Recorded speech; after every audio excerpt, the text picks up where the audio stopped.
Zona Inspirasi yang dipersembahkan oleh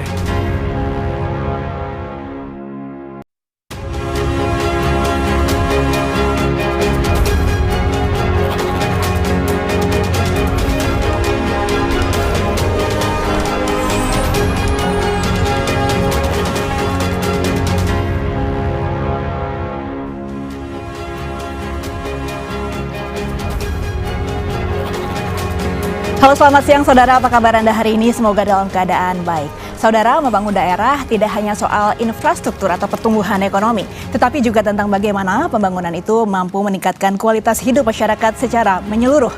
Di Kabupaten Sidereng Rapang atau Sidrap, pemerintah daerah menghadirkan berbagai program yang menyentuh langsung kebutuhan warga, mulai dari penguatan ketahanan pangan melalui program listrik masuk sawah, penanganan stunting melalui gerakan satu telur setiap hari, hingga pemberdayaan ekonomi masyarakat melalui pemanfaatan zakat produktif.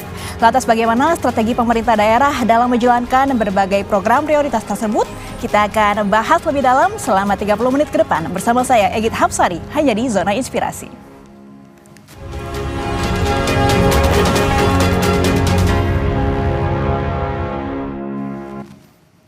Dan saudara, untuk membahasnya sudah hadir bersama saya di studio Kompas TV Jakarta, Bupati Kabupaten Sidrap Bapak Syahrudin Arif atau yang akrab disapa dengan Pasar. Assalamualaikum Bapak, apa kabar? Ya, salam warahmatullahi wabarakatuh. Sehat Alhamdulillah. Ya, Pak, ya? Alhamdulillah sehat dan juga tetap semangat ya. Semangat. Terima kasih sudah menyempatkan waktunya untuk Kompas TV. Tapi boleh saya komentarin dulu nggak Pak, ini batiknya keren banget nih. Ada slogan Saromase. Apa artinya kalau boleh tahu? Saromase itu bahasa Bugis yang cukup dalam.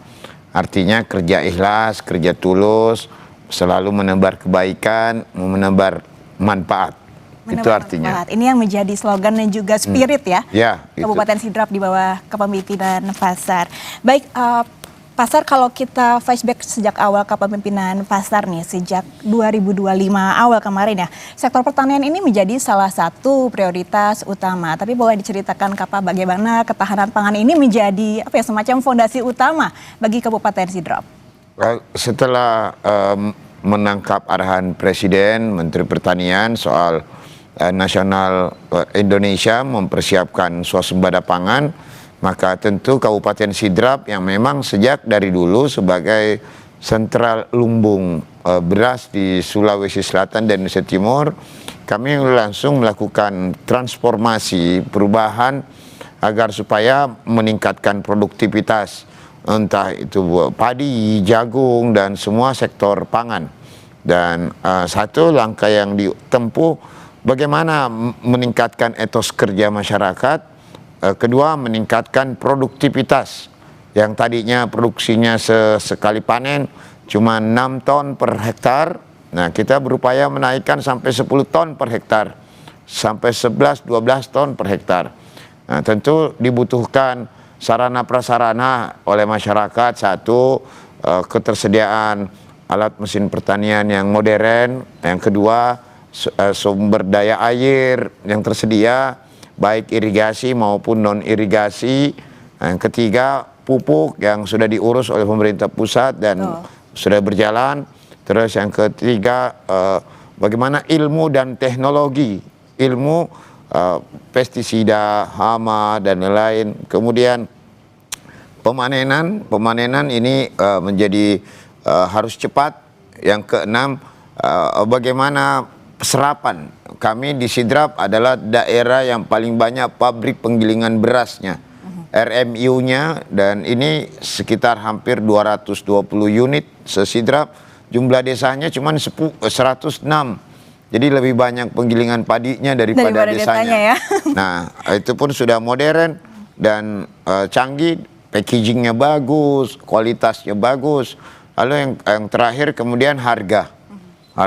Nah, ini ada 7 yang kami siapkan dan alhamdulillah masyarakat termotivasi. Dan yang ke-8, merubah mindset, etos kerja, merubah bagaimana petani yang tadinya dianggap miskin berubah menjadi kaya. Bagaimana petani yang tadinya tradisional berubah menjadi modern. Bagaimana petani yang tadinya beberapa kelompok milenial misalnya tidak melirik. Nah, sekarang kita jadi terjun langsung juga ya. Begitu yang memang transformasi ini butuh bukan hanya infrastruktur fisik tapi juga non fisik seperti SDM dan juga knowledge transfer seperti tadi ya Pak ya. Namun untuk transformasi di bidang pertanian dan juga ketahanan pangan ini tentunya butuh listrik yang memadai. Nah ini ada salah satu program yang menarik juga, yakni listrik masuk sawah. Bisa dijelaskan seperti apa programnya Pak? Nah salah satu upaya kami punya sawah di Sidrap 52.227 hektar. Nah, ada kurang lebih sebelum kami turun sebagai kepala daerah, ada sawah tada hujan kurang lebih 18.000 hektar. 18.000 hektar ini tentu ya kendalanya biasanya mereka panennya sekali setahun. Nah, lalu setelah kami melakukan program listrik masuk sawah. Listrik masuk sawah itu pengeboran sumur dalam kurang lebih 60 meter, lalu kemudian ditarik menggunakan listrik, menggunakan pompa submersible, lalu terus kemudian ditarik ke sawah dan dimanfaatkan dengan baik. Ada beberapa manfaatnya. Satu, dulu di sana menggunakan BBM untuk pompanisasi, menggunakan tabung gas melon sebagai pompanisasi. Dengan listrik ya dia hanya membeli token sudah bisa cukup. Kemudian lebih efisien, lebih efektif dan tentu 18.000 hektar ini kami berupaya menyelesaikan semuanya dan alhamdulillah setelah kami persentase ke Menteri Pertanian dan disupport oleh Menteri Pertanian dan kemudian kami menjalankan program itu dan rakyat dapat air, menanam padi tidak lagi susah di titik-titik tertentu yang sudah selesai dan bagi Pemda pun dapat PAD dari pajak PBJ-nya, pajak PJU-nya. Nah, jadi masyarakat bisa berdaulat dengan air karena sudah ada bornya, lalu Pemda pun dapat PAD-nya. Nah, itulah terobosan. Lalu kemudian bagaimana terobosan selanjutnya soal IP 300. Biasanya menanam 2 kali setahun, kami dorong bisa menanam 3 kali setahun.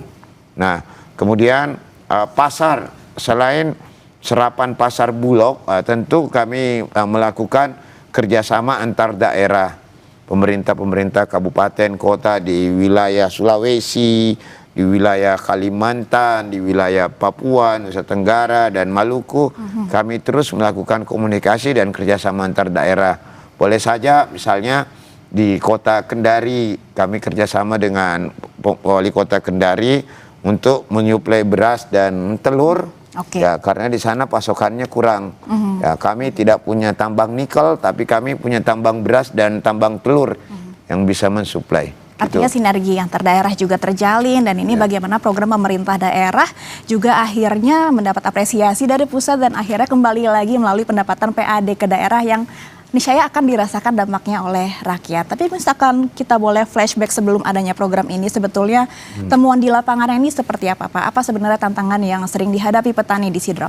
Tantangannya dulu satu ya tentu ini bicara yang sawah tada hujan, karena sawah tada hujan ada 18.000 hektar, sawah irigasi 30.000 hektar, nah 34.000 hektar. Nah, sawah irigasi tidak ada masalah, ya hanya perbaikan jaringan tersier, sekunder, dan primer. Nah, yang jadi masalah yang sawah tada hujan. Kadang ya pada saat dia hanya membutuhkan hujan, menunggu hujan, tentu produksi padinya tidak meningkat. Tapi setelah dilakukan metode listrik masuk sawah ini, nah maka air tercukupi, kemudian hemat biaya, kemudian yang ketiga Pemda juga punya PAD, karena itu yang diinginkan oleh pemerintah pusat, bagaimana kepala daerah, bupati punya creative financing, bukan hanya berdampak pada masyarakat, tapi berdampak pada PAD itu sendiri. Dan juga skala nasional ya. Baik Pak, kalau kita lihat di situasi dunia saat ini tentunya ada banyak sekali tantangan seperti perubahan iklim dan juga adanya fluktuasi ekonomi global. Nah, dari Sidrap sendiri, ide apa atau strategi apa yang Bapak terapkan begitu untuk menghadapi tantangan ini untuk memperkuat ketahanan pangan? Ya, tentu tadi 8 langkah saya sudah jelaskan sebelumnya. Nah, terus bagaimana karena tentu dengan tantangan global, ya tentu kami hanya menyiapkan secara maksimal bagaimana keahlian kami di Sidrap. Keahlian kami satu di sektor pertanian pangan, kedua di sektor perikanan, ketiga sektor peternakan, empat sektor perkebunan, yang kelima sektor industrialisasi beras, telur, dan daging ayam, dan yang lain-lainnya. Itu yang kami siapkan. Karena ya ke depan kalau seperti ini tantangan global, ya daerah yang punya stok pangan yang baik, maka pasti daerah itu akan menjadi perhatian. Nah, walaupun saya punya tambang lain misalnya, tapi kalau saya tidak punya beras, ini juga akan susah. Ya. Kalau tidak punya stok protein, stok yang lain-lain, maka tentu agak sulit. Nah, maka ini yang kami siapkan, dan ya kami bekerja di Kabupaten Sidrap bukan hanya untuk kebutuhan kami sendiri. Kami memproduksi beras kurang lebih 400.000 ton dengan hasil panen sendiri. Ya, kami cuma makan 35.000 ton per bulan. Berarti untuk sisanya memenuhi kebutuhan daerah lain ya, juga ya. mensupport daerah lain sampai ke Pulau Kalimantan, ke Pulau Maluku, ke Nusa Tenggara, dan Pulau Papua, dan seluruh tanah Sulawesi. Itu yang kami lakukan. Nah, ya menyiapkan, ya selalu melihat arahan Bapak Presiden, pangan, ini yang harus disiapkan. Maka kami konsentrasi penuh bagaimana transformasi ini dilakukan, bagaimana ilmu dan teknologi bisa berjalan, sehingga yang tadinya orang misalnya turun ke sawah dianggap kotor, itu kalau kami di Sidrap ya sudah bertransformasi ke pertanian modern, dan Untuk milenial tetap dianggap keren ya. Ya, mulai sangat bagus lah. Oke, baik, menarik sekali ya mendengar cerita dari Pak Bupati. Pasar ini bagaimana sebuah lumbung padi yang ada di Provinsi Sulawesi Selatan ini begitu berperan dengan ketahanan pangan nasional. Kita akan lanjutkan obrolan kita selanjutnya, namun usai jeda berikut tetap di Zona Inspirasi.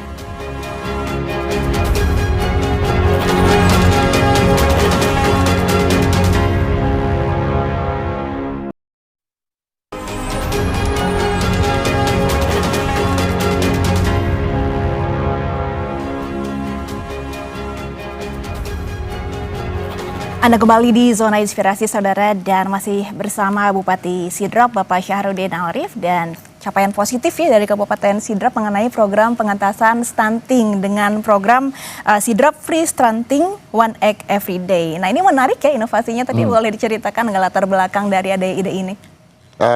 Dulu di tahun 2024 jumlah stunting itu kurang lebih 8.000. Nah, 8.000. Nah, kan saya konsolidasi rapat dengan tim.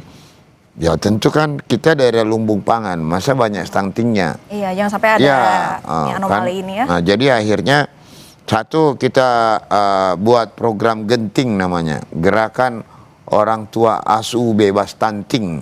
Satu, jadi para orang-orang dermawan memberi support dana bagi penerima-penerima stunting.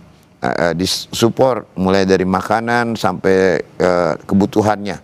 Terus satu, yang kedua, kita kan daerah produksi telur. Telur ya. Nah kan daging ayam. Kalau di sana telur ayamnya sehari bisa jadi 5 juta butir sehari. Banyak juga ya Pak ya. Telur bebek bisa 1,5 juta sehari. Daging ayam 10 juta ekor.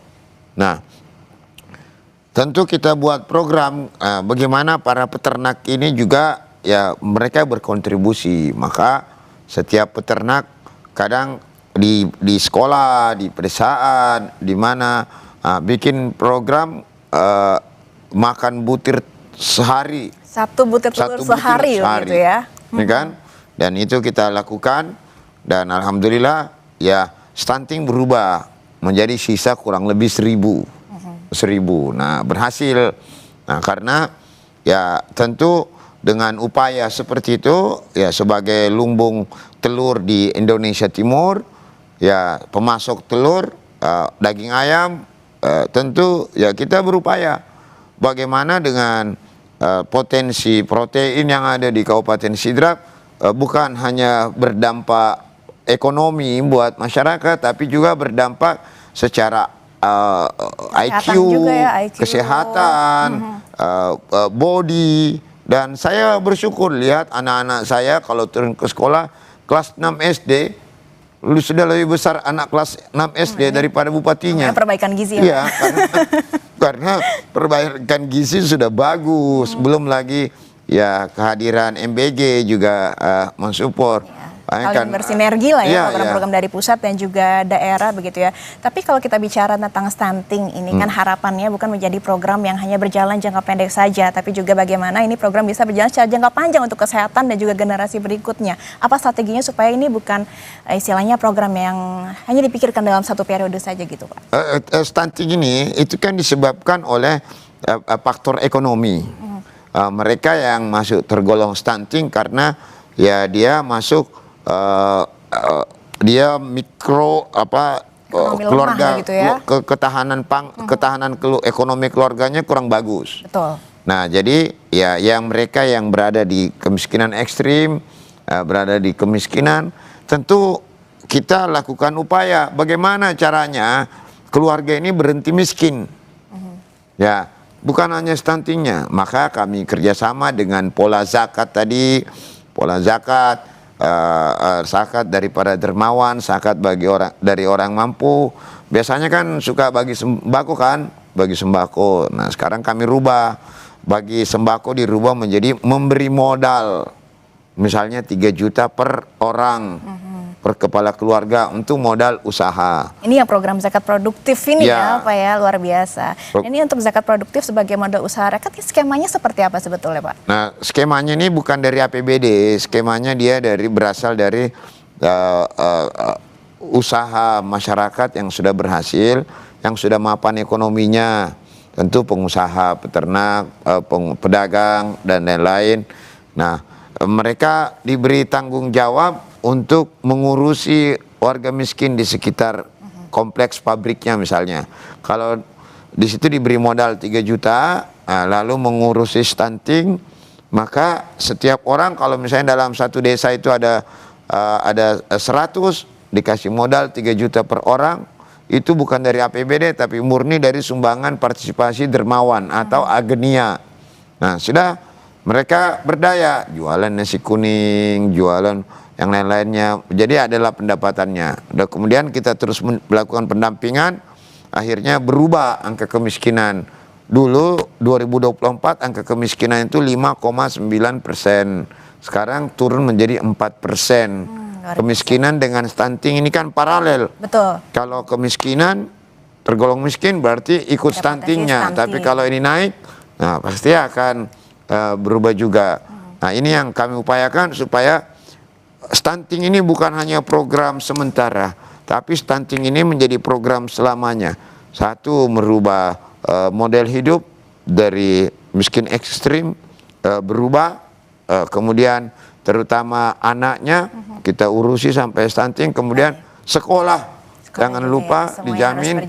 Ya, kemudian BPJS Ketenagakerjaan, BPJS Kesehatan juga kami jamin semua. Nah ini juga ada program BPJS gratis ya. Nah ini seberapa besar dampaknya sejauh ini Pak? Ini besar sekali. Maka ya pembangunan itu kan bukan sekedar menyelesaikan gedung, menyelesaikan bangunan jalan, tapi yang paling susah bagaimana merubah mereka dari pendapatan rendah naik, dari miskin menjadi sejahtera, dari bodoh menjadi pinter. Nah itu program yang agak cukup sulit dilakukan, tapi selama melakukan pekerjaan ya kami motonya Saromase Sidenreng Rapang. Nah ini akan terus bergerak dan alhamdulillah itu kan terdeteksi oleh BPS, bukan pengakuan kami. Maka setelah terdeteksi oleh BPS, kemiskinan, BPJS Ketenagakerjaan, BPJS Kesehatan, semua tercover dan berdampak besar buat masyarakat kami. Dan menarik bagaimana program ini berjalan paralel ya Pak ya. Paralel. Baik, dia banyak sekali program-program yang menarik dan juga inovatif begitu ya dari Kabupaten Sidrap di bawah kepemimpinan Pasar begitu ya. Namun kita akan bahas selanjutnya mengenai capaian-capaian pembangunan apa saja yang diraih oleh Kabupaten Sidrap. Usai jeda berikut tetap di Zona Inspirasi.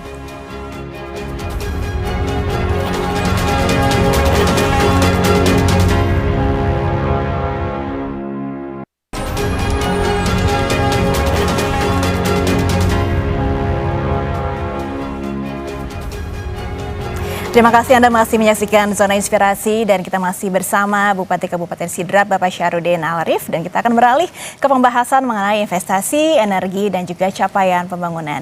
Pasar saat ini Kabupaten Sidrap juga terus mendorong bagaimana iklim investasi ini bisa juga semakin sehat dan juga tentunya semakin ramah ya bagi pelaku usaha. Namun apa sih kalau boleh dikasih tahu gitu strategi utamanya supaya program ini tetap berjalan dan juga menyehatkan iklim investasi di Sidrap? Investasi di Sidrap dia lebih banyak ke energi baru terbarukan. Nah, sejak tahun 2017 ada pembangkit listrik tenaga bayu yang dibangun sebesar 75 megawatt yang menghasilkan listrik kira-kira kurang lebih 42.000 rumah. Nah, semoga tidak terkendala. Nah, ini ada investasi baru masuk lagi untuk persiapan 2 PLTB, pembangkit listrik tenaga bayu yang nanti akan sekitar 150 sampai 200 megawatt. Yang sekarang yang sedang berdiri 36 turbin. Nah, nanti akan bertambah sekitar kurang lebih 100 turbin. Nah, nanti ada juga pembangkit listrik tenaga surya di danau. Dan ya iklim investasi ini bagaimana potensi daerah yang kami miliki. Nah, kami punya kebun angin. Kebun angin, menarik ya. Ya kan, di sana kebun jagung, di atasnya ada kipas angin yang besar sekali. Jadi ada lubung padi, ada kebun angin gitu ya, kayak ada sekali. kebun jagung, kira-kira ala-ala kayak di Eropa lah gitu kan. Wah, keren ya Pak. Nah, tentu ya kami memanfaatkan sebagai potensi bagi negara. Ya tentu kami sudah tersedia pangannya, kami sudah tersedia protein dagingnya, kami tersedia energinya melalui energi baru terbarukan. Nah, bagaimana mempermudah ini ya tentu komunikasi yang baik. Kami sangat senang bagi siapapun investor, bagi siapapun yang mau datang, maka ya yang paling pertama mempermudah. Yang kedua ya menyiapkan kebutuhan data yang dibutuhkan. Nah, itu dia. Oke, dan ini ada capaian keren lainnya nih bahwa Sidrap juga baru saja menerima insentif fiskal ya Pasar dari pemerintah pusat karena berhasil menekan angka kemiskinan dan juga stunting. Apa makna penghargaan ini bagi Sidrap dan juga mungkin target yang ingin dicapai ke depannya sebagai penutup perbincangan kita hari ini? Ya, penghargaan dari Kementerian Dalam Negeri ini sebuah prestise dan sebuah motivasi buat kami. 1 tahun kami bekerja di Sidrap. Ya dulu Sidrap nggak dilirik. Nah, sekarang dengan prestasi dari Kementerian Dalam Negeri sebagai daerah paling rendah angka kemiskinan dan stuntingnya dan menjadi ranking 1 kami di seluruh Sulawesi dan pertumbuhan ekonomi juga dari 4% menjadi 7,71%. Ini bergerak dari sektor pertanian dan peternakan. Nah, makanya ya ini menjadi pemacu motivasi buat kami. Kami tidak berpuas diri sampai sekarang. Kemiskinan sekarang kami 4%, stunting 1.200. Kami berupaya menekan sampai 2% dan kami mau membuktikan bahwa di daerah yang subur, makmur, sejahtera, masyarakatnya beragama, masyarakatnya berpendidikan. Nah, dengan dikelola dengan baik, insya Allah mampu menjadi negeri daerah penopang bagi daerah-daerah lainnya. Amin, sukses terus Nah, Pak Bupati. ya. Terima kasih untuk bincang-bincang dengan Kompas TV. Sukses selalu dalam masa kepemimpinannya. Baik saudara, pembangunan yang berhasil ternyata bukan hanya diukur dari besarnya angka pertumbuhan ekonomi saja ya, tapi juga dari sejauh mana masyarakat dapat merasakan manfaatnya secara langsung, dari penguatan ketahanan pangan, peningkatan layanan kesehatan hingga pemberdayaan ekonomi masyarakat. Sidrap menunjukkan bahwa pembangunan yang berpihak kepada rakyat dapat menghasilkan dampak nyata. Saya Egit Hapsari pamit undur diri. Terima kasih telah menyaksikan Zona Inspirasi. Sampai jumpa.